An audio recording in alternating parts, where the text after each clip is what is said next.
Inflatable toy jumping वाला police.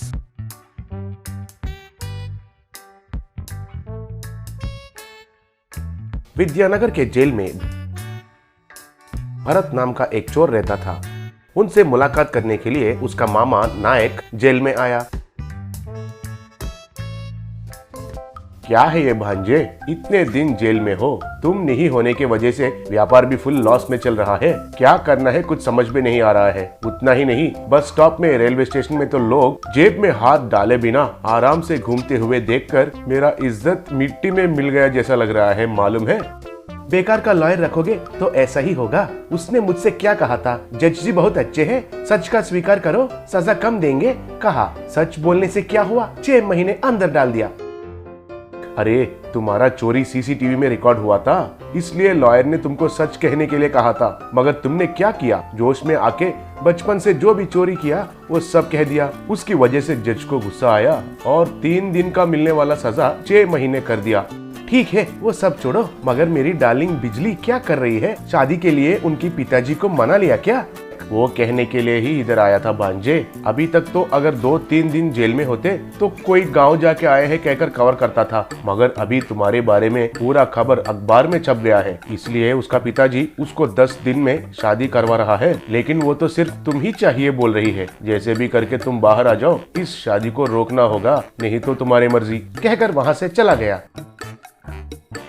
उसके बाद जेल के अंदर जाने के बाद जिगर नाम का एक कैदी के पास भरत गया। फिर जिगर से भरत, ओ भैया, जेल में तो तुम सीनियर मोस्ट कैदी हो, बाहर का दुनिया पूरा बदल गया है। उतना ही नहीं भैया, जेल भी बहुत अपडेट हो गए हैं। नया नया खिलौने, टॉयज और अलग अलग तरीके के व्यायाम के संबंधित सब कुछ कैदियों के खुशी के लिए ला रहे हैं। उसमें इन्फ्लेटेबल टॉय कहकर एक नया कुछ आया है। उसके ऊपर एक बार जंपिंग प्रैक्टिस किया तो भैया 10 साल का उम्र वापस चले जाएगा। कहीं फॉरेन में डॉक्टर ने लिखा था, वो मैंने पढ़ा। तुम भी तुम्हारा इन्फ्लुएंस इस्तेमाल करके वो मंगवा लो भैया, सुपर होता है।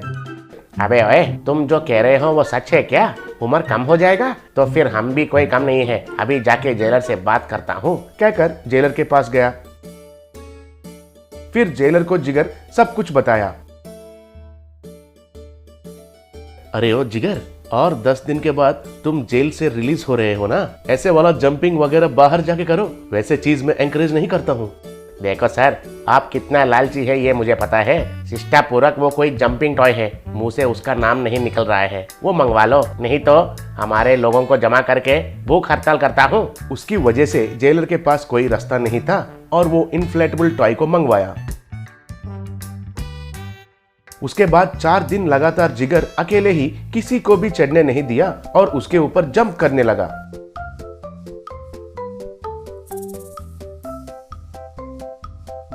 उसको देखकर भरत मन में, अरे ये बुड्ढा तो उड़ उड़कर सच में ऊपर चला जाएगा लग रहा है। इसको कोई कहानी बताकर पहले इधर से जंप होकर बिजली का शादी रोकना है, सोचकर जिगर के पास गया। अरे वाह भैया, आप तो सुपर दिख रहे हो। देखने से 5 साल कम हो गए जैसे लग रहे हो, मालूम है? सच में भाई, ये तो फिर मैं और भी जंपिंग करूंगा और जंप करते ही रहूंगा, कहकर जंप कर रहा था। अरे अरे अरे भैया, रुको रुको, आपको एक बात कहना भूल ही गया। 5 साल का उम्र कम होने के बाद 2 दिन गैप लेना पड़ता है भैया। तब तक आपका बॉडी को समझ में आना है ना कि आपका उम्र 5 साल कम हो गया है, कहकर सब सेट होना है ना, फिर उसके बाद जंपिंग करना है। अच्छा ऐसा है क्या? कोई बात नहीं भैया, अब तो कह दिया, नहीं तो जंपिंग करके करके 5 साल का बच्चा बन जाता था। ठीक है, ये 2 दिन तुम जंपिंग करो, कहकर नीचे उतरा। उसके बाद भरत एक दिन उसमें लगातार अच्छा जंपिंग प्रैक्टिस किया।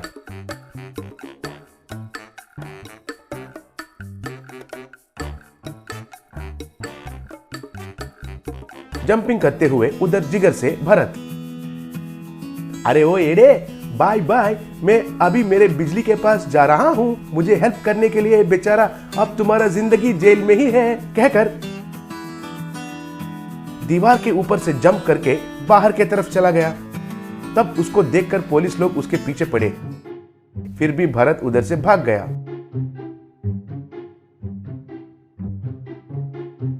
उसके 2 दिन के बाद बिजली के पास भरत चुपके से गया। फिर बिजली से भरत, बिजली तुम्हारे लिए मैं आ गया, तुम और डरो मत, अभी तुम्हें ले जाकर शादी करूंगा। तभी उस तरफ से जेलर आया। शादी तो मैं जेल में कराऊंगा सर, बेचारा इस बच्ची की जिंदगी को क्यों खराब करना है। बेटी, तुम्हारे पिताजी जिससे शादी कराने वाले थे उनसे जाकर शादी करो। Sir sir sir sir sir मैं आ जाऊंगा सर, प्लीज मुझे मत मारिए सर, प्लीज। मेरी बिजली के आगे मेरी इज्जत चली जाएगी सर। मैं तुमको नहीं मारूंगा, मगर तुमको बजाने के लिए जेल में कोई इंतजार कर रहा है। बेचारा तुम्हें भागने के लिए मदद करने की वजह से उसे और 6 महीने का सजा मिला है। सर मुझे एक छोटा सा डाउट है, 2 दिन अंडरग्राउंड होकर डायरेक्ट बिजली के घर आया हूँ सर, मैं यहाँ हूँ कहकर आपको कैसे पता चल गया है सर? अरे ओ येड़े, तुम भागने के समय बिजली के पास जा रहा हूँ कहकर उस जिगर से कहा था ना, इसलिए यहाँ तुम्हारे लिए हम इंतजार कर रहे थे।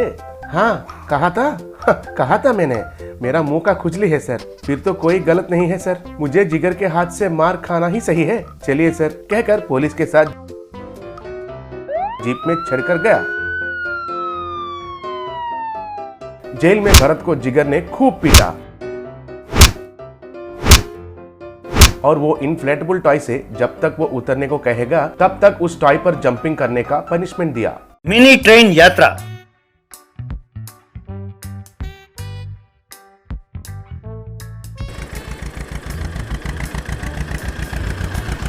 मुंबई में प्रद्युम्न नाम का बस ट्रैवल्स चलाने वाला रहता था। उसके टूर्स बहुत मशहूर थे। एक दिन एक बूढ़ा पात्रो उसके पास आया और भाई प्रद्युम्न, तुम्हारे ट्रैवल्स बहुत मशहूर हैं। मुझे 4 धाम यात्रा करने की इच्छा है। मेरे और मेरे परिवार के लिए टिकट्स बुक करो, पूरे 10 टिकट। ये तुम्हारे लिए बहुत अच्छा सौदा रहेगा। You are a lucky guy. Patro ji, आपको कब के लिए चाहिए टिकट्स? अगले शुक्रवार के लिए। वो अगले शुक्रवार के लिए बस के सारे टिकट्स फुल हो गए हैं। अगर आपको जाना हो तो आपको कम से कम 2 महीने पहले टिकट्स बुक करने पड़ते हैं। मेरे पास इतना डिमांड है पात्रो जी, अब मैं कुछ नहीं कर सकता। अगर आपको जाना हो तो 2 महीने बाद के लिए मैं टिकट बुक कर सकता हूँ। ये क्या, मैं अगले शुक्रवार को जाना चाहता हूँ और तुम कहते हो कि 2 महीने लगेंगे? क्या तुम समझते हो कि इस शहर में और कोई ट्रैवल्स नहीं है? माना तुम्हारा ट्रैवल्स अच्छा है, पर इसका मतलब ये नहीं कि तुम जो जी में आया करोगे। अरे किसी तरह हम 10 लोगों के लिए टिकट्स का बंदोबस्त करो। अरे भाई साहब, मुझसे नहीं होगा भाई साहब। अब आप 10 लोगों के लिए मैं एक अलग बस तो चला नहीं सकता। अगर 40 लोग हों आपके पास तो कहिए, तब मैं एक बस का इंतजाम कर सकता हूँ। जाइए, आप 40 लोगों को लेकर आइए, तब मैं सबके लिए एक बस का इंतजाम करता हूँ। ठीक है, मैं गांव जाकर 40 लोगों को लेकर आता हूँ। कहकर अपने गांव गया और गांव के लोगों से उसने बातचीत की। गांव में, मेरे प्यारे गांव वालों, जिंदगी में हर व्यक्ति को कम से कम एक बार 4 धाम की यात्रा करना बहुत जरूरी है। इसीलिए इस साल हम सब गांव वाले मिलकर ये 4 धाम की यात्रा करते हैं। जो आना चाहे वो अपना नाम दर्ज कराए मेरे पास। कहते ही गांव वालों ने सब मैं आऊंगा कहकर सबने अपना नाम दर्ज कराया। वो लिस्ट लेकर पात्रो प्रद्युम्न के पास आया। पात्रो को देखकर प्रद्युम्न, क्यों भाई साहब, कोई नहीं मिला आपको? अरे भाई साहब, आप जैसे 4 धाम की यात्रा करने वाले बहुत कम लोग होते हैं। वैसे 10 लोगों के लिए बस का इंतजाम करना हो तो हमारा बहुत नुकसान हो जाता है। ठीक है, आप कोशिश करो और बाकी टिकट्स के बारे में सोचो। अगर आप एक बस भरकर लोगों को लाने में सफल हुए तो मैं आपको 4 टिकट मुफ्त में दूंगा। क्यों, कैसा लगा मेरा ऑफर? भाई ऑफर तो बहुत बढ़िया है। तुम कहते हो कि मैं 40 लोगों को लाऊं तो 4 टिकट फ्री मिलेंगे। अब यदि मैं 4-5 बस भरकर लोगों को लाने में सफल हुआ तो तुम क्या दोगे मुझे? अरे पात्रो जी, आप अच्छा मजाक कर लेते हैं। अगर आप 4-5 बस भरकर लोगों को ले आए तो मैं आपको परसेंटेज भी दूंगा। पात्रो ने उसके हाथ में 200 लोगों के नाम की सूची थमा दिया। ये लो प्रद्युम्न, ये 200 लोगों के नाम का लिस्ट है। सब यात्रा करने के लिए तैयार हैं। ये लो पैसे, तुम यात्रा की तैयारी करो। प्रद्युम्न हैरान हो गया। भाई साहब, आप कोई सामान्य व्यक्ति नहीं है। आप जैसा एक कस्टमर मुझे मिल जाए बस काफी है। मेरे तो चांदी ही चांदी है। अगर ये यात्रा मैंने अच्छी तरह से कर दिया तो मेरे सारे उधार भी चुक जाएंगे। मैं आपका ये एहसान भी नहीं भूलूंगा भाई साहब। भाई वो सब तो ठीक है, पर इंतजाम सही होना चाहिए। देख लो, किसी को कोई शिकायत नहीं होनी चाहिए। आने वाले सब मेरे रिश्तेदार हैं, सगे संबंधी हैं, किसी को कोई कमी ना हो, इसका ख्याल रखो। कहकर उसके हाथ में एडवांस दिया। बिल्कुल भाई साहब, बिल्कुल, एक भी शिकायत नहीं आएगी आपके पास। आप देखते जाइए मैं कैसा इंतजाम करता हूँ, आप उसे देखकर हैरान हो जाएंगे। कहकर पात्रों को भेज दिया।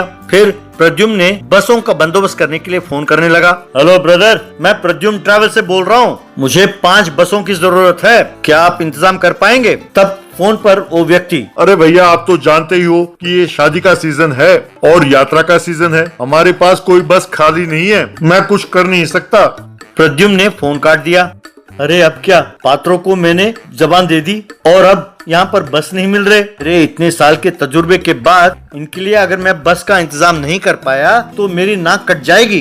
कहकर सिर पकड़कर बैठ गया कि तभी उसका बेटा मुन्ना वहाँ आया। क्या पिताजी, क्या हुआ? आप यूँ सर पकड़कर क्यों बैठे हैं? सर दर्द हो रहा है या कोई परेशानी है? अरे बेटा, 4 धाम यात्रा के लिए मेरे पास 200 पैसेंजर्स हैं, लेकिन बसें नहीं हैं। समझ में नहीं आता कि क्या करूं। अरे मेरी इज्जत चली जाएगी। ठीक है पिताजी, आप चिंता न करो, मैं कोई ना कोई बंदोबस्त करता हूँ। कहकर उनके पास वाले एक मिनी ट्रैक्टर को ले आया और कुछ ट्रेन बोगीज का इंतजाम किया और ट्रैक्टर के साथ जोड़ दिया। फिर उसे अपने घर के पास लाकर खड़ा किया, अपने पिताजी को दिखाते हुए मुन्ना, पिताजी ये लीजिए, अब इस मिनी ट्रैक्टर के बोगीज को आप मिनी ट्रेन यात्रा नाम देकर शुरू करवाइए यात्रा। अरे वाह बेटा, कमाल हो गया। अरे तुम्हारे वजह से एक बहुत बड़ी मुसीबत टली, पर इसे देखकर वो सब क्या कहेंगे बेटा? मैं हूँ ना पिताजी, मैं बात करूँगा उनसे, आप बैठकर आराम कीजिए। तभी पात्रों और सारे गांव वाले वहाँ पहुँचे। उन्हें देखकर मुन्ना, मेरे प्यारे तीर्थ यात्रियों, आप लोगों के लिए मैंने एक नाम रखा है, इसका नाम है मिनी ट्रेन यात्रा। लेकिन हम तो बस की मांग कर रहे थे, ट्रेन नहीं। वो तो सही है, लेकिन बस से ट्रेन ज्यादा सुविधाजनक है। आप लोग पैर फंसा कर सो सकते हैं, बस में पैर सूज जाते हैं, इसीलिए मैंने ऐसे बंदोबस्त किया है। इतना ही नहीं, आसपास की सौंदर्य को देखने के लिए आपकी आंखें काफी नहीं है, इसीलिए आप सब बोगी के ऊपर भी बैठ सकते हैं। ये सुनते ही सब लोग अपने सामान के साथ बोगी में चढ़ के बैठ गए।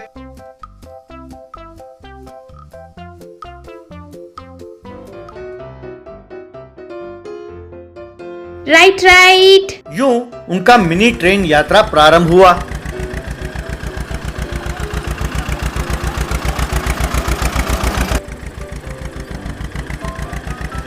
यूं सब ने खुशी खुशी यात्रा की और लौट आए। वे सब यात्रा से बहुत खुश थे।